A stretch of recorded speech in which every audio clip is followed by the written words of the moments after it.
how to mirror animation in sequencers in Unreal Engine 5.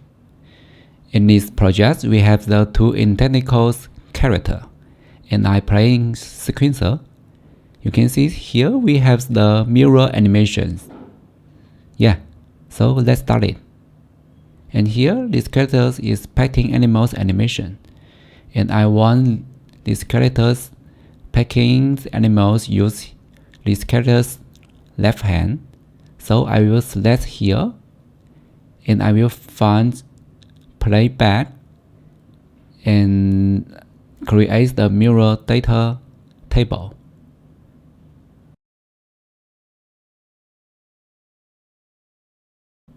And I will select skeleton. We play it again.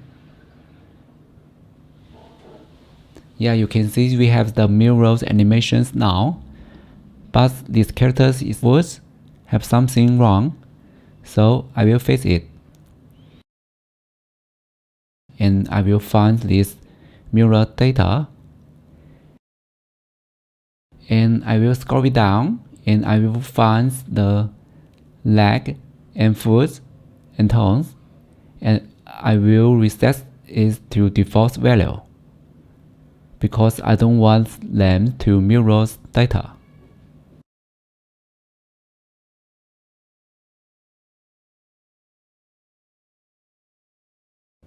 And we save it. Yeah, we coming back, and you can see I have fixed this problem. Yeah, that's it. I hope this video is useful to you.